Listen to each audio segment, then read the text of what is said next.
TD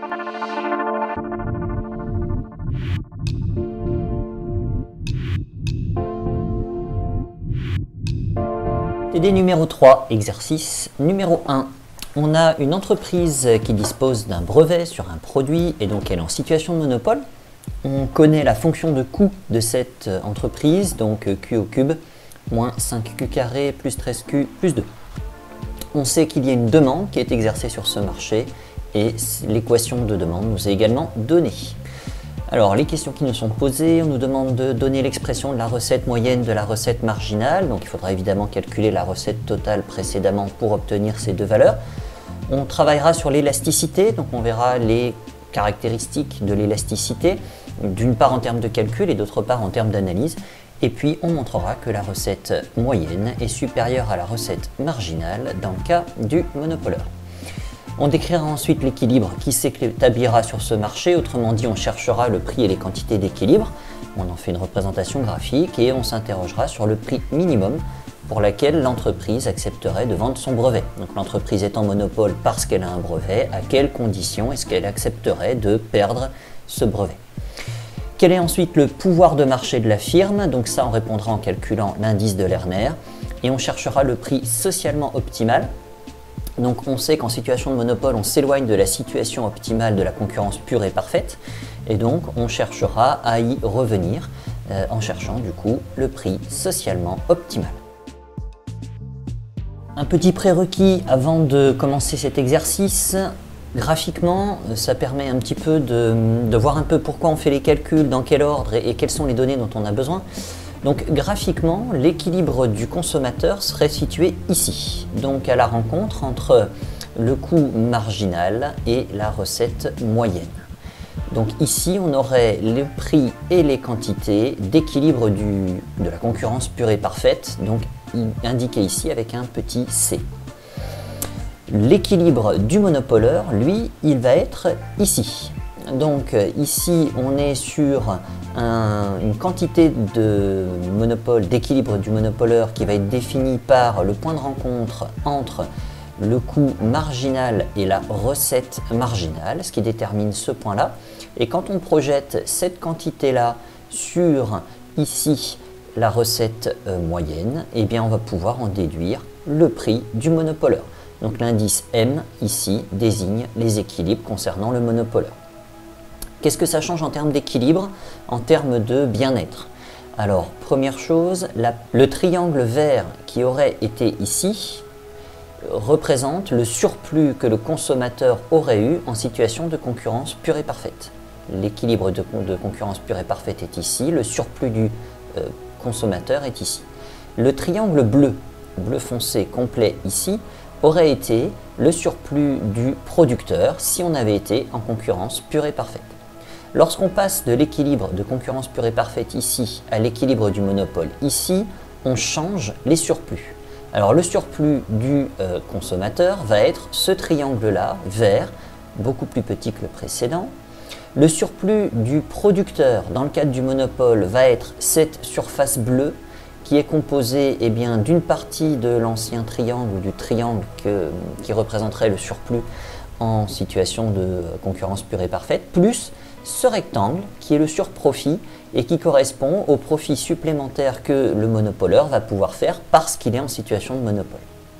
Du point de vue de la société cette fois-ci, eh bien, le surplus c'est la somme des surplus des consommateurs et des producteurs. Par conséquent, le surplus sociétal pour la concurrence pure et parfaite, c'est la totalité de ce grand triangle-là.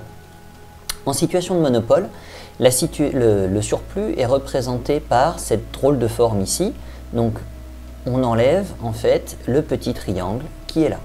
Donc ça, c'est tout le surplus du producteur et ça, c'est le surplus du consommateur. La somme des deux donne le surplus sociétal. Ici, on a un petit triangle qui n'est plus un surplus et donc ça, c'est ce qu'on appelle la perte sèche. C'est la quantité de surplus qui est perdue du point de vue de l'ensemble de la société parce qu'on est en situation de monopole. Dernier point que je souhaitais rappeler avant le début de l'exercice. Pour trouver l'équilibre du monopoleur, on va utiliser en fait ces deux équilibres, ces deux observations-là. À l'équilibre du monopole, on sait que le prix est égal à la recette moyenne et on sait que la recette marginale est égale au coût marginal. Donc cette deuxième équation nous permet de déterminer les quantités d'équilibre. Et lorsque on utilise la première, on pourra déduire, en injectant les quantités d'équilibre dans cette écriture, on pourra en déduire le prix du monopoleur. Première question, on souhaite calculer la recette moyenne et la recette marginale. Alors, on peut utiliser une propriété, on sait que le prix est égal à la recette moyenne. Alors, la recette moyenne, on peut l'obtenir par conséquent en cherchant le prix. Le prix, on ne l'a pas. Par contre, on a une fonction de demande et cette fonction de demande, elle nous donne les quantités demandées en fonction du prix. Si on inverse l'écriture, si on prend l'écriture inverse, eh bien, on pourra avoir le prix en fonction des quantités. Donc, c'est ce qu'on va faire ici. Je sais que les quantités sont égales à 0,2p plus 5. J'inverse l'écriture et je vais partir de là et cette fois-ci, je vais isoler p. Donc, du coup, j'obtiens que p est égal à moins 5q plus 25. Et en fait, ça, c'est ma recette moyenne. Dans un deuxième temps, je peux réfléchir sur la recette marginale. Alors la recette marginale, je n'ai pas d'outil pour gagner du temps.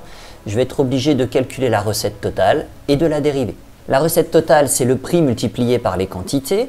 Alors il s'avère que je viens de déterminer le prix. Donc je prends cette écriture-là que je réindique ici et je la multiplie par les quantités. J'obtiens moins 5q carré plus 25q. Ça, c'est l'écriture de la recette totale. Une fois que j'ai ma recette totale, j'en fais la dérivée et j'obtiens moins 10q plus 25. Ça, c'est la recette marginale. Le sujet nous demande ensuite de déterminer l'élasticité prix du bien étudié.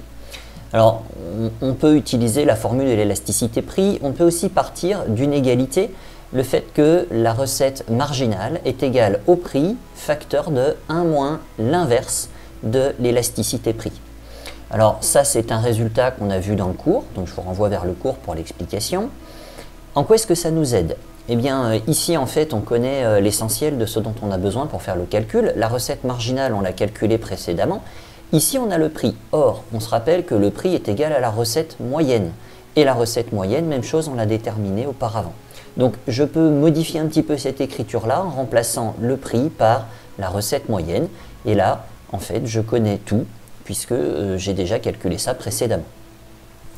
Je pourrais ici faire les remplacements de la recette moyenne de la recette marginale par les valeurs qu'on a trouvées précédemment. Je vais continuer de modifier un petit peu cette écriture pour simplifier encore le travail à faire. Alors, je vais donc repartir de là, et ce que je vais faire, c'est que je vais chercher à isoler la valeur de l'élasticité prix. Donc ici, je vais distribuer la recette moyenne sur les deux membres de cette parenthèse. Et ensuite, je vais isoler dans la partie gauche cette écriture-là, ce membre-là de l'écriture. Puis, je vais en prendre l'inverse, de manière à pouvoir isoler dans un dernier temps l'élasticité. Donc j'obtiens la formule suivante. L'élasticité est égale à la recette moyenne divisée par la recette moyenne moins la recette marginale. Cette fois-ci, je vais pouvoir de manière simple remplacer les valeurs de la recette moyenne et de la recette marginale que j'ai calculées précédemment. Donc ça me donne cette fraction qui est ici. Et en la résolvant, on obtient que l'élasticité prix est égale à moins Q plus 5 sur Q. Alors qu'est-ce qu'on sait de cette valeur absolue d'élasticité prix? Puisqu'ici on a fait tout le travail en valeur absolue, on sait qu'une valeur absolue est positive. Donc ça veut dire que cette écriture-là doit être positive. Ce qui signifie que moins Q plus 5 doit être positif. Q représentant une quantité, il est forcément positif. Donc ici, le numérateur doit être positif. Autrement dit, le numérateur doit être tel que Q est inférieur à 5. Dernière sous-partie de cette première question, on nous demande de montrer que la recette moyenne est forcément strictement supérieure à la recette marginale. Alors, je repars de cette égalité-là qui, encore une fois, vient du cours, est un des résultats du cours. On va l'utiliser pour montrer que c'est vrai. Ici, j'ai quoi? J'ai une recette marginale qui doit être égale à une recette moyenne multipliée par un coefficient. Et ce coefficient, s'il est égal à 1, on aura bien égalité entre la recette marginale et la recette moyenne. S'il est supérieur à 1, cela signifie que la recette moyenne sera inférieure à la recette marginale. Et au contraire, si ce coefficient est inférieur à 1, cela signifie forcément, pour que l'égalité soit maintenue, que que la recette moyenne est supérieure à la recette marginale. Alors, est-ce que ça, c'est égal à 1, supérieur à 1 ou inférieur à 1? On sait qu'ici, on va avoir 1 moins un ratio dans lequel on va diviser par la valeur absolue de l'élasticité. Si l'élasticité est différente de 0, alors ici, on aura forcément un chiffre positif puisque c'est une valeur absolue. Donc dans la parenthèse, on aura 1 moins quelque chose de positif. Donc on aura une valeur inférieure à 1. Donc on va multiplier la recette moyenne par un paramètre qui est inférieur à 1. Et il va falloir que le résultat de cette multiplication soit égal à la recette marginale. Pour que ça fonctionne, eh bien, il faut forcément que la recette moyenne soit supérieure à la recette marginale, puisque on va avoir un chiffre multiplié par un coefficient inférieur à 1 qui doit être égal à la recette marginale. Donc, on en déduit que la recette moyenne est bien strictement supérieure à la recette marginale. Deuxième question, on va chercher les valeurs qui décrivent l'équilibre de ce marché. Alors, avant de se lancer, on va se rappeler quelques données. Première chose, à l'optimum, la recette marginale sera égale au coût marginal. Ça va nous permettre de déterminer les quantités d'équilibre. Autre élément qu'on a démontré précédemment, la recette marginale sera forcément inférieure à la recette moyenne, donc on vérifiera que ce paramètre est effectivement vrai. Et par conséquent, comme la recette marginale est égale au coût marginal, eh bien on peut écrire également que le coût marginal sera également inférieur à la recette moyenne. Autrement dit, si le coût marginal est inférieur à la recette moyenne, cela signifie que le monopoleur va faire un profit dans le cadre de cet équilibre. On sait qu'en situation de monopole, le prix est égal à la recette moyenne. Donc on peut même écrire que effectivement le coût marginal est inférieur au prix, ce qui, comme je l'indiquais précédemment, montre bien qu'on va avoir un profit positif réalisé par le monopoleur. Déterminons maintenant les valeurs de l'équilibre. Pour déterminer les quantités d'équilibre offertes par le monopoleur, je vais égaliser le coût marginal et la recette moyenne. La recette moyenne, on l'a calculée précédemment, par contre, on n'a pas le coût moyen. Alors ici, je fais l'ensemble des calculs, je calcule également le coût moyen dans l'hypothèse où j'en aurai besoin un petit peu plus tard. Donc la fonction de coût était proposée par le sujet, je dérive cette fonction de coût et j'obtiens le coût marginal. Le coût marginal est égal à 3q carré moins 10q plus 10. Je vais ensuite égaliser ce coût marginal avec la recette marginale que j'ai calculée dans la question précédente. Je n'ai qu'une variable dans cette équation, donc je vais isoler cette variable pour obtenir sa valeur. Donc j'obtiens que 3q carré est égal à 12, donc q carré est égal à 12 tiers, c'est-à-dire 4, et donc comme on est avec un carré, j'en prends la racine carrée, donc on obtient soit moins 2, soit 2, je ne m'occupe que de quantité, donc des valeurs positives, donc q étoile est égal à 2, la quantité proposée par le monopoleur à l'équilibre sera égale à 2. Quel est le prix qui correspond à cette quantité d'équilibre? Pour connaître ça, je vais utiliser le fait que le prix est égal à la recette moyenne. La recette moyenne, on l'avait calculée précédemment dans la question d'avant, c'était moins 5q plus 25. Et maintenant, je vais remplacer q par la valeur à l'équilibre que j'ai trouvée ici. Donc ça fait moins 5 facteur de 2 plus 25. Donc ça fait un prix qui est égal à 15. À l'équilibre du monopoleur, les quantités échangées seront égales à 2, le prix sera égal à 15. On peut faire quelques petites vérifications pour vérifier que ce qu'on a évoqué au début est bien vérifié. Donc le coût marginal dans ce cadre-là, il est égal à, alors vous prenez cette équation-là et vous remplacez par les quantités d'équilibre, à savoir 2, vous obtenez 5. Et le coût moyen, eh bien vous prenez le coût tel qu'il a été calculé ici, vous remplacez Q étoile par la valeur d'équilibre, à savoir 2, et vous obtenez 8. Qu'est-ce qu'on observe? Eh bien on observe que dans ces équilibres-là, le coût moyen sera supérieur au coût marginal. Si on en fait la représentation graphique, alors qu'est-ce qu'on observe? On observe ici en rouge la recette moyenne. On observe ici en noir la recette marginale. On va ensuite pouvoir tracer le coût marginal ici en vert et on va pouvoir tracer le coût moyen ici en bleu. Alors si on avait été en équilibre de concurrence pure et parfaite, l'équilibre recherché aurait été ici. Et donc on aurait eu nos surplus ici. Il s'avère qu'on n'est pas en concurrence pure et parfaite, on est en monopole.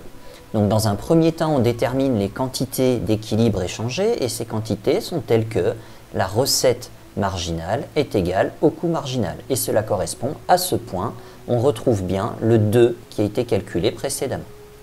Ensuite, je vais utiliser ces quantités d'équilibre pour les projeter sur la recette moyenne. Et ici, on retombe bien sur 15, le prix qui a été calculé précédemment. Alors, dans quel cas est-ce que l'entreprise accepterait de se défaire de son brevet? Eh bien, si la vente de son brevet lui rapportait plus que l'utilisation de son brevet. L'utilisation de son brevet lui rapporte le profit. Donc, le prix de vente du brevet sera au moins égal au profit qu'elle réalise grâce à ce brevet. On va donc chercher à calculer le profit. Alors ici, on va trouver 14. Comment est-ce qu'on fait ça? On sait que le profit, c'est la recette totale moins le coût total. La recette totale, c'est le prix multiplié par les quantités et on l'a calculé dans la question précédente. Donc c'était cette valeur-ci. Et le coût total, c'est la fonction de coût de l'entreprise qu'on a également à partir de l'énoncé. On a dans cette équation une seule variable et donc lorsqu'on aura réussi à écrire ça un petit peu plus proprement, on pourra remplacer cette variable par sa valeur à l'équilibre. On sait qu'ici les quantités d'équilibre c'est 2 et donc on pourra obtenir à ce moment-là le profit.